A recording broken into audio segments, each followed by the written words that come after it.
again with another episode of NASRA 360. This time we're covering the over-the-top designs 175 at Sonoma Road Course. With me, I have your top three finishers: Ted Wade, winner of the race; Brian Abbott, second place on the podium; and Keith Bradley, third place. So let's go ahead. I'm going to start with Keith as a third place person. Let's go ahead and start opening up some of these questions. So coming into Sonoma, how are you guys feeling? I was feeling really good, just because I think I'm fairly fast on road courses. Not as fast as Ted, but I'm there. Yeah, with that last Daytona road course, you definitely had a lot of momentum going into this road course. Oh, for, Uh, yeah. All right, let's roll into Brian. Brian, how are you feeling going into Sonoma, man? Pretty good. I was kind of anxious, nervous a little bit because I ain't been at too many road courses. Yeah, definitely, guys, were doing pretty good. I saw you and your teammate Keith Haney definitely practicing a lot, especially in that Tuesday race. You guys are running about the same, running the same time, staying pretty solid most of the race, keeping it on track, and definitely could see that it helped elevate your race for this Friday in the over the top designs 175. Yes, sir. It's really helped me out because I had some few bad races starting the season: Homestead, Martinsville, and Nashville. Yeah. So Ted, let's roll straight into you. Definitely, we're feeling probably the strongest out of the three here on that Sonoma road course. Yeah, I felt pretty confident there. Second stage kind of got a little shuffled up, and we didn't really know what to do. Kind of just try to ride behind Keith there and try to get around everybody and see where we go after that and fall into some strategy. So let's go ahead and roll straight into it. So, how are you feeling after stage one, getting that stage one victory? Pretty good, I guess. It's just the first stage. You really didn't know what was going to happen after that. So it's kind of all up in the air. I knew that last long stretch of green flags was really going to determine uh, the winner there. Yeah. All right. Roll straight onto you, Brian. Brian, how are you feeling after stage one, and where were you sitting? When I realized I was sitting in fourth, I was starting to feel pretty good about everything at that point. Awesome. Keith, let's roll straight into you. How are you feeling after stage one? I felt pretty good because me and Ted seemed like we kind of paced ourselves there. I don't know, 5 or 6 laps into that run, and I noticed that we gapped everybody else. So it was more or less I could either push real hard and battle Ted for the win, or just ride in a comfortable spot where guys were like, I don't know, 4 seconds behind me. Ted was a second ahead of me, so it felt pretty good. And then for stage two, picking up that stage two victory, how are you feeling after that momentum?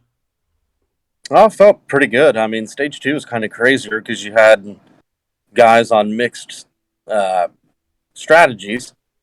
So, I mean, when we restarted, I think I restarted fifth, I think, fourth, somewhere in that area. And I knew if I could get around them guys faster than Ted could, that I could really pull away. And it helped. I mean, he closed in, but I held my ground with it and felt pretty good. Cool. Brian, let's rotate straight into you. How are you feeling after stage two? Feeling pretty good. Just like I say, what Keith said, a little bit hectic. I did kind of ease back because guys were on different strategies and had a just try to let it sort itself out. Yeah, very true. Ted, let's go ahead. And how are you feeling after stage two?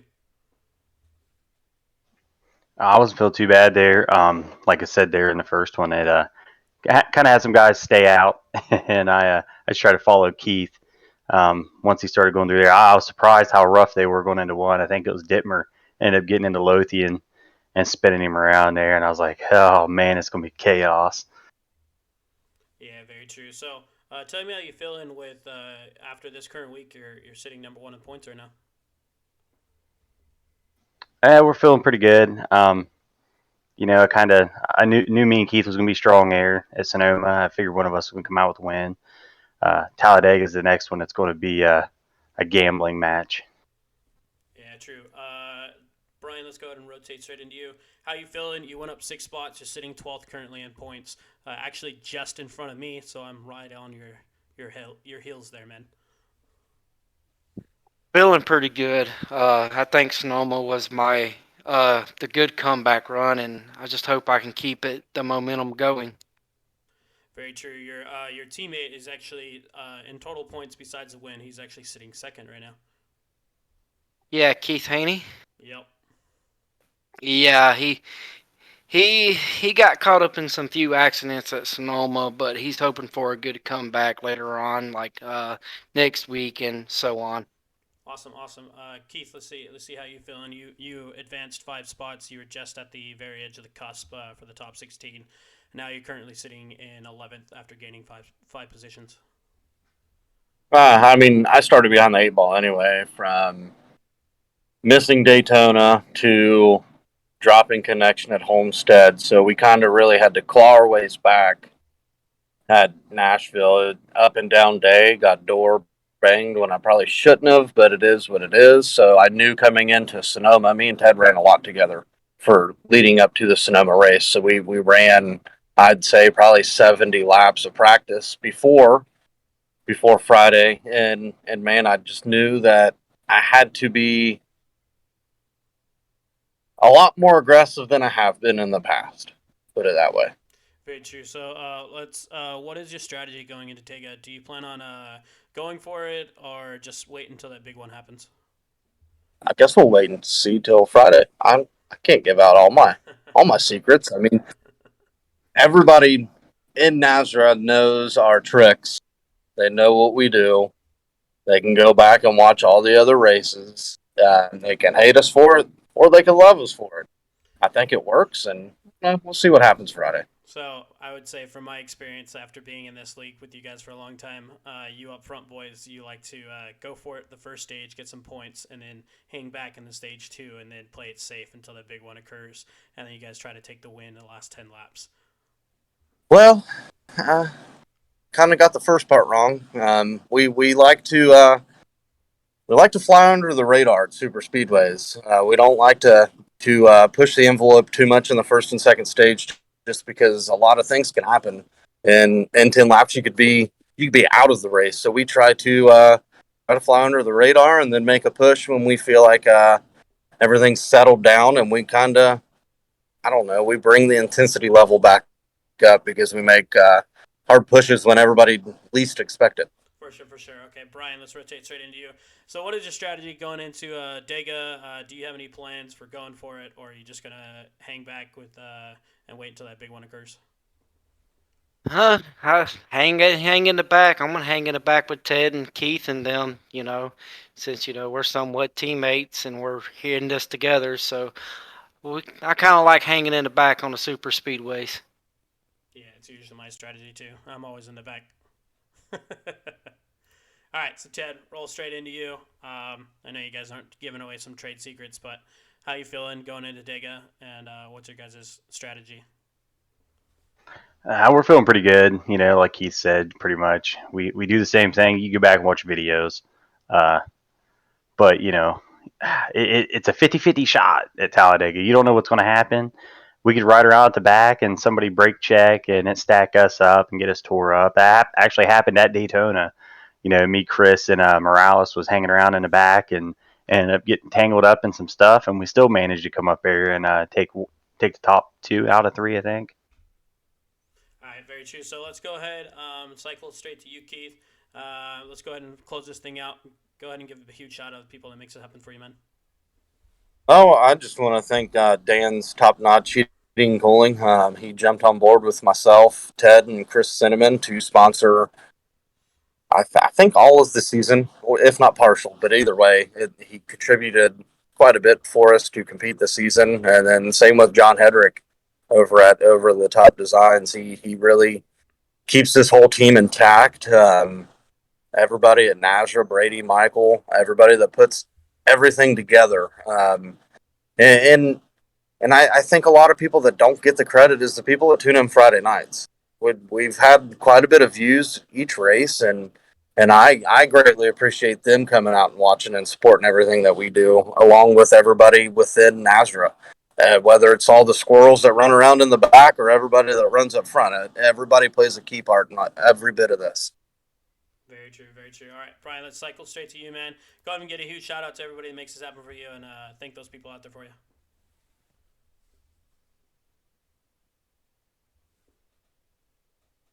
Brian?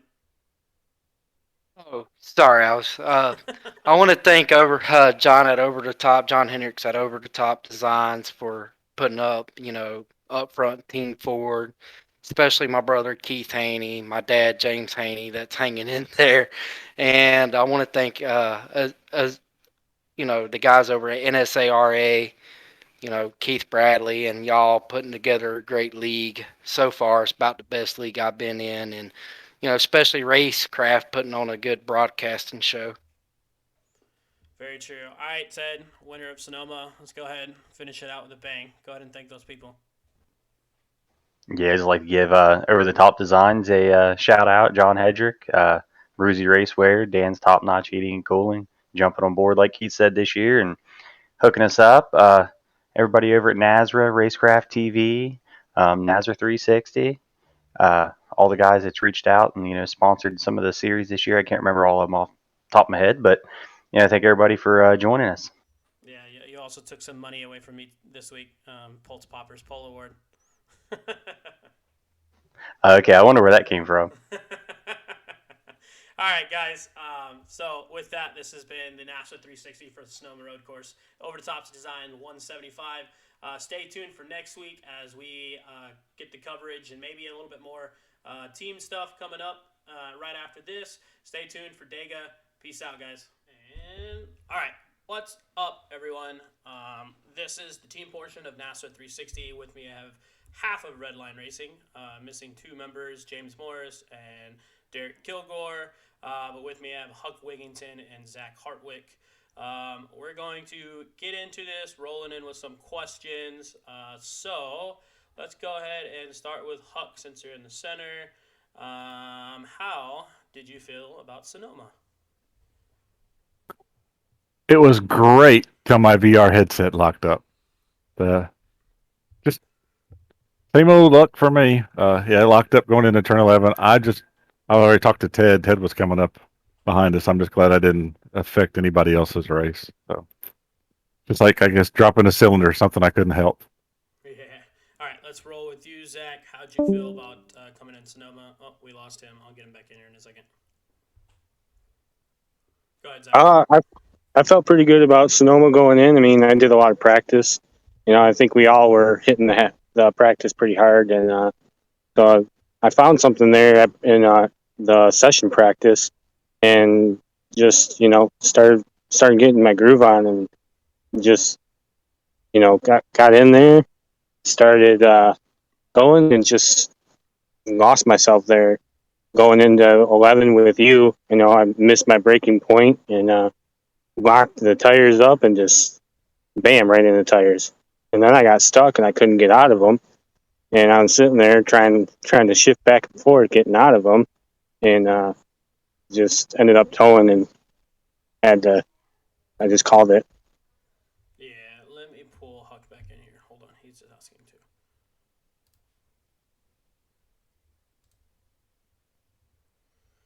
Good thing I could edit this where nobody sees the corner of my screen. All right, Huck, you back? You alive? Not dead. All right. So, Huck, can you hear me? You good? Yep, I'm good. Cool. So let's go. Let's roll on with you. Tell me about stage one for you and what was going on. Just getting used to everything. Making sure we got spread out. I was doing fine. Passed a few, let a few go by. Worried about the tires and just trying to get my groove with what you do with every road course. And then I had my incident, and I came back 5 laps down. I don't even remember what stage it was, but 5 laps at a road course is insurmountable. Oh yeah. Zach, let's roll with you. What was going on after stage one for you? How are you feeling? Did you hit the tires in stage one? Was that when that happened? Yeah, that was when I hit the tires. I screwed up on a little bit of stage one on the very beginning there. Ended up falling back to like 31st, I think it was. Caught myself and then started getting my groove back in and got back up to like 28th, 27th.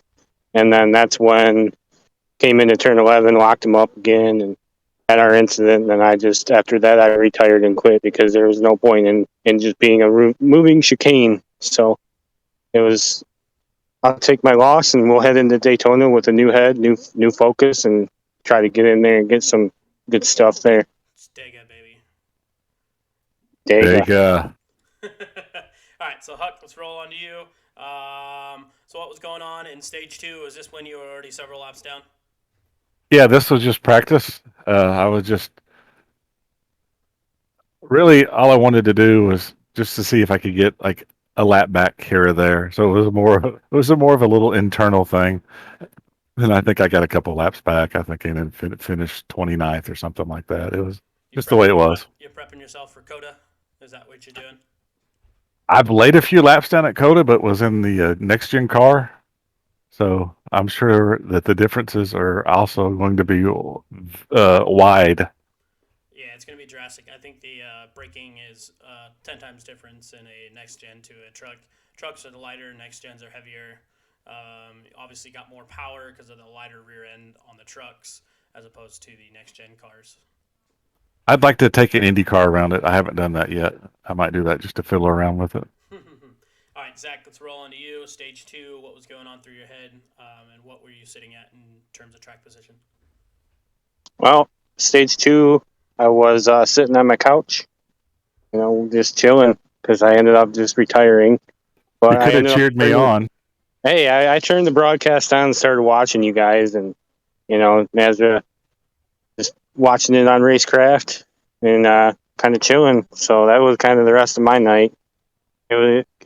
It stunk, but we get our drop races and we'll move on.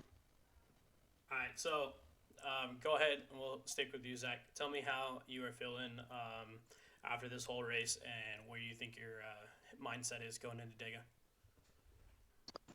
I feel good going into Dega. I mean, I've always been strong at the plate tracks. Like I said, I mean, it's just one of those racing deals where you go in and you find something, you get all cheered up and ready to go, and you end up just losing yourself. So, but yeah, like I said, I'll refocus. I'll get my mind back in order, and we'll head to Dega with some confidence and try to hit it hard. All right, Huck, roll on to you. How you feeling rolling in the Dega? I like super speedways. I always have. Back in a long time ago, sim racing, I've won quite a bit at Dega. I don't know what it is about Dega as opposed to Daytona. It's just maybe it's just a luck thing. So yeah, I'm going to win it. Going to win it. All right. So let's go ahead and move on to some like team questions, since this is technically supposed to be the team segment. How are you guys feeling as a team between all four of you guys? I know only two of you guys can make it today, though. Derek did real well. He was doing real well, and he even had a few miscues and still finished real well. So I like that, and I mean, I think this team is still a learning team, and but we get along, and that's kind of the neat part about it for me. Yeah, Zach, how are you feeling? Yeah, it's about the same. I mean, we gel really well together as a foursome here. So, I mean, we're learning. We go into every week with the mindset of, hey, let's just learn as we go. And I mean, we're still a fresh new NASRA team, so it's not like we've got Ted Wade and all them guys, to learn from. We're just one race at a time and take it as is, and we'll go from there. Well, technically, Ted Wade was a rookie last year. Yeah, technically. And we do get help from Mike over at Velocity. Mike helps us out quite a bit, and that's most appreciated. He's a good guy. So, how are you guys feeling in terms of where you're sitting individual points and team points? Go ahead and start with Huck. I haven't even looked where my individual points are. Team points were pretty much exactly where I figured we'd be by now. Just getting a little point here or there. That's really all we can hope for. I was more worried about Rookie of the Year points. Like I said last time, I just don't want to have to mail that damn thing. So I want to keep it here. And I think this last race pretty much put us all pretty tight. Lucas, I think, is it Lucas, Zach, that may be ahead of us? I think it's Morales. Morales is Jason. tied with me, and then Lucas is a little bit. But after this week, it's definitely going to be Jason. Jason's going to probably take the lead on us a little bit. Maybe not. So Hartwig, in terms of your guys' team, how many are running for the Rookie of the Year besides you and Huck? Is Kilgore or James Morris running for it? Nope, it's just Huck and I. Cool. So how do you feel about you want Huck to mail that thing to you? Yeah, I want Huck to mail that thing to me. I want that thing sitting up in my desk when I'm racing. I want to be able to look at it. Double shipping and handling to Michigan. I just want you to know that. Yeah, okay. All right, Huck. So let's roll into you. Let's go ahead and end this thing out big. Go ahead and give a huge shout out to people that make this happen for you. You, Post Poppers, and of course Racecraft TV, Brady with NASRA, who's just again is probably the biggest workhorse that we have in this whole agency. Starbase. Usually I'm wearing something Starbase that's over there. I didn't feel like putting it on. It's okay. There'll be a logo up. I'll put it up for you. Yeah, definitely Starbase for us, and Mike McKinnon with the Triple M. Everybody, and you know what? Just the drivers. Everybody there. Everybody's been patient with me. They're not so patient with each other, but that's the way it goes. All right, Hartwig, let's go ahead and roll into you. I give a huge shout out to people that make this happen for you, man. Obviously, we'll go with the first ones. We'll go you, Pulse Poppers, Brady. He's our dad. So I want to thank Redline, all of us here. I mean, like I said, we're a good team. We gel together. We work hard, and I want to thank Racecraft for all the work that they do. We can't do our things without them broadcasting for us. So I think that's about it. Awesome. Let's go ahead and cut this out so you can get going. All right, everyone. Appreciate you guys for showing up for the team portion. This is the coverage for the Over the Top 175 at Sonoma Raceway. Stay tuned next week as we cover another team for the Talladega and to see how everyone's feeling in terms of winners. The winners portion of this, I hope you guys enjoyed it as well. Stay tuned for next week, guys. Peace out. Adios. See ya.